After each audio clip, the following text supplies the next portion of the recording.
Hello guys, welcome to Bigg Boss world. నేను మీ Sandeep.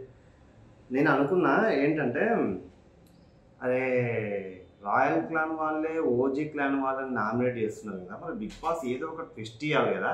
Twist ఎప్పుడు ఇస్తాడా అనుకున్నా, ప్రోమో చూసిన ట్విస్ట్ వచ్చింది. ఇద్దరిని రాయల్ క్లాన్ వాళ్ళని ఇద్దరిని నామినేట్ చేయాలి. అది ఓజీ క్లాన్ వాళ్ళందరూ డిస్కస్ చేసుకొని ఒక ఇద్దరిని నామినేట్ చేయాలన్నమాట. సో ఫస్ట్ కామెంట్ చేయండి, ఆ ఇద్దరు ఎవరై ఉంటారు. ఇప్పుడు నామినేట్ అయిన వాళ్ళు ఎవరైతే నామినేట్ అయ్యారో ఎక్కువ ఛాన్స్ వాళ్ళే డిసిషన్ తీసుకుంటారు కాబట్టి, సో ఎవరిని గట్టిగా టార్గెట్ చేసి మాట్లాడే ఎవరికైతే అనిపిస్తుందో డెఫినెట్గా వాళ్ళనే నామినేట్ చేసేస్తారు. సో అది ఆ ఇద్దరు ఎవరు అనేది కింద కామెంట్ చేయండి. అండ్ నాకు అనిపించింది కూడా నేను చెప్తా. అండ్ ప్రోమోలో ఎవరు ఇచ్చి పడేసారు అంటే, ప్రోమోలో మాట్లాడిన కొన్ని పాయింట్స్ చూపించారు కదా, మీకు రోహిణి కావచ్చు, గంగవ్వ కావచ్చు, అవినాష్ కావచ్చు. సో కొన్ని పాయింట్స్ మాట్లాడారు. ఆ పాయింట్లో ఎవరు బాగా మాట్లాడినట్టు అనిపించింది, ఎవరికి గట్టిగా బ్యాన్ పడిందని మీకు అనిపించిందో కామెంట్ చేయండి. అండ్ రోహిణి విషయానికి వస్తే ఫస్ట్ మీరు కామెంట్ చేయండి. నాకు అనిపించింది చెప్తా. రోహిణి అయితే యష్మికి అయితే ఇచ్చి పడేసింది, యష్మికి అండ్ విష్ణుప్రియకి అనిపించింది. అంటే రోహిణి అంటే ఏం చెప్పిందంటే, పృథ్వీ ఎంతసేపు పృథ్వీ కష్టపడిండు, పృథ్వీ ఆడి, పృథ్వీ తురుము అన్నప్పుడు మన నవీన్ కష్టపడలేదా, నవీన్ ఆడలేదా. సో పృథ్వీని అప్రిషియేట్ చేసినప్పుడు నవీన్ ఎందుకు అప్రిషియేట్ చేయలేదు గట్టిగా అడిగేసింది అనమాట. అండ్ విష్ణుప్రియని కూడా నువ్వు వచ్చి ఊరికే కూర్చుంటే అని చెప్పనిస్తారా చెప్పలేదు కదా, బయట పంచాయతీ అనమాట. రోడ్ల మీద సౌండ్ అట్లా అట్లా అట్లా వస్తూ ఉంటాయి. సర్లే అవన్నీ పట్టించుకుంటే మనం పని కాదు కానీ. అండ్ విష్ణుప్రియ ఎంతసేపు మళ్ళీ అదే మాట్లాడద్దు చూడు.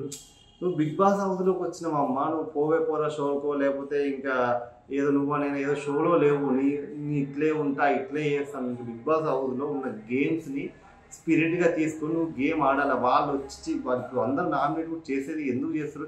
అదే నువ్వు సీరియస్గా తీసుకోవట్లేవు, నీకు ఆల్రెడీ మంచి ఫ్యాన్ బేస్ ఉంది, మంచి ఎంటర్టైన్ చేస్తున్నావు, మంచి ఓటింగ్ ఉంది, అన్నీ ఉన్నాయి. బట్ నువ్వు దాన్ని ఇంకా సీరియస్గా తీసుకుని గేమ్ ఆడితే నువ్వు ఇంకా బాగా బెటర్ అవుతావు అనేది వాళ్ళకి హింట్ ఇస్తున్నారు. ఆ హింట్ ఏమాకు అర్థం కదా. దిస్ ఈజ్ మై పర్సనాలిటీ, నేను ఇట్లే ఉంటాను. ఓకే ఉండు, నో ప్రాబ్లం, నీ పర్సనాలిటీ నువ్వు ఎంటర్టైన్ చేస్తున్నావు, అట్లే ఉండు. కానీ దాంట్లో నుంచి కొంచెం ఫైర్ తీసుకురా. ఏదో నాగార్జున సార్ని ఫైర్ అంటే ఎట్లుంటుంది సార్ అని అడిగినట్టు కాకుండా గేమ్ని కొంచెం స్పిరిట్గా తీసుకుని నువ్వు గేమ్ ఇంకా ఆడితే బయట ఉన్న వాళ్ళకి ఇంకా బాగా నచ్చుతావు, ఇంకా ఓట్లు బాగా పెరుగుతాయి. అది నువ్వు అర్థం చేసుకుంటే బాగుంటుంది అనేది నా అభిప్రాయం అనమాట. అండ్ ఇక యష్మికి అయితే నాకెందుకు మిషన్ యష్మి అంటే, ఇంతకుముందు మిషన్ సోనియా ఎట్లా ఒక మిషన్ని కండక్ట్ చేసినారు బయట ఉన్న జనాలు, ఇప్పుడు మిషన్ యష్మి అని కండక్ట్ చేసినట్టు అనిపిస్తుంది అన్నమాట. కింద కామెంట్లు ఎక్కడ చూసినా కూడా మిషన్ యష్మి ఎలిమినేట్ బటన్ అనేది ట్రెండ్ అవుతూ ఉంది. సో మరి చూద్దాం, మొత్తం అయిపోయినాక చూద్దాం ఓటింగ్ ఎట్లా ఉంటుంది ఏందనేది. అండ్ ఇంకా గంగవ్వ భలే వేసింది అబ్బా, నిజంగా మామూలుగా కాదు. విష్ణుప్రియకి ఇప్పటికన్నా అర్థం కాదు. గంగవ్వ చెప్పినాక కూడా విష్ణుప్రియ గారికి అర్థం కాకపోతే ఇంకా ఏం చేయలేము.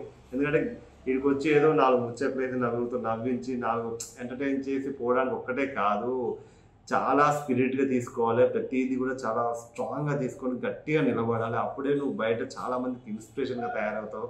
సో ఆ ఒక్క పాయింట్ విష్ణుప్రియ అర్థం చేసుకోవట్లేదు. ఆ ఒక్క పాయింట్ అర్థం చేసుకుంటే మంచి కంటెస్టెంట్ అవుద్ది. చెప్పలేదు, ఆబ్వియస్గా గేమ్ గెలిచి కప్పు కూడా గెలవచ్చు, దాన్నే ఉంది.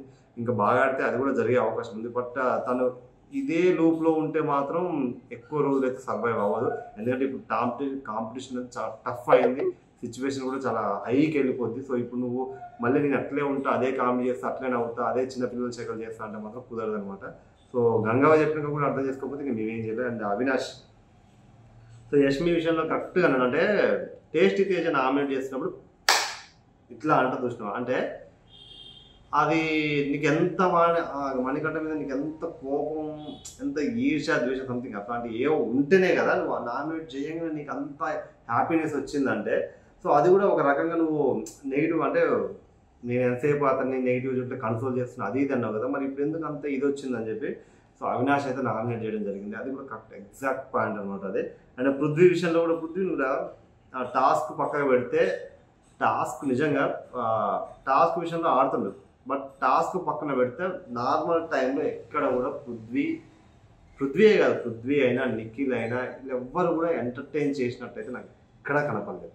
సో బిగ్ బాస్ హౌస్లో ఇప్పటి వరకు కూడా జరిగింది అది. ఎంతసేపు టాస్క్ ఉన్నప్పుడే టాస్క్ ఆడింది తప్పితే మిగతా టైంలో జనాలు ఎంటర్టైన్ చేయాలి, దానికి ఏదో ఒకటి చేయాలి అనేది ఆ ఉన్న కంటెస్టెంట్లు ఎవ్వరి దగ్గర లేదు, అది ఎవరి దగ్గర కనిపించలేదు. సో అది ఎగ్జాక్ట్గా మాట్లాడింది. ఇంతకుముందు ప్రీవియస్ సీజన్స్కి ఈ సీజన్కి తేడా ఏంటంటే టాస్క్ ఉన్నప్పుడే గేమ్ ఆడతారు, మిగతా టైంలో రిలాక్స్ మోడ్ అనమాట. సో ఎంటర్టైన్మెంట్ అనేది లేదు, ఏం లేదు. సో అది అవినాష్ చెప్పిన పాయింట్ ఎగ్జాక్ట్లీ కరెక్ట్. సో నిన్న రాగానే ఆ బాసనలు దోమేటప్పుడు కానీ ఏదో ఒక మ్యాజిక్ చేయాలి, ఒక ఎంటర్టైన్మెంట్ చేయాలి, నవ్వించాలి. టాస్క్ ఉన్నప్పుడే మనం ఏదో ఆడేసి మిగతా టైంలో రిలాక్స్ అవ్వాలి. సో అది కాదు, బిగ్ బాస్లో 24 hours టాస్కే నీకు. బిగ్ బాస్ అంటేనే టాస్క్. సో అది కరెక్ట్ చెప్పిన అనిపించింది నాకు, పాయింట్ బాగా నచ్చింది.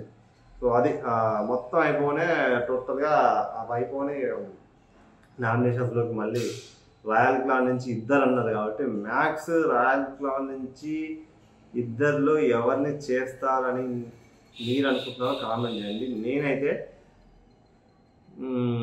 నాకు తెలిసి అవినాష్ని చేసే అవకాశం ఉంది. అండ్ గంగావని ఎవరు చేయకపోవచ్చు. అండ్ నెక్స్ట్ నాకు తెలిసి రోహిణినన్నా హరితేజనన్నా టార్గెట్ చేస్తారేమో అనుకుంటున్నా, చూద్దాం. అదే ఇంకొకటి ఏంటంటే నామినేట్ చేయడానికి కట్టుకుంటూ మెహబూబ్ను కూడా నామినేట్ చేయొచ్చు, ఎందుకంటే అతను చెప్పిన రీజన్స్ బాగాలేవు కాబట్టి, మెహబూబ్ చెప్పిన రీజన్స్ కరెక్ట్ లేవు కాబట్టి ఆ పాయింట్స్ మీద మెహబూబ్ని ఈజీగా నామినేట్ చేయొచ్చు. అండ్ మిగతా వాళ్ళకంటే సో తను నామినేట్ చేసే పాయింట్ అనేది చాలా ఈజీ అవుద్ది. మేబీ ఈ నలుగురిలో ఛాన్సెస్ ఉంటుందని నేను అనుకుంటున్నాను. మీరేమనుకుంటున్నారో కామెంట్ చేసేయండి.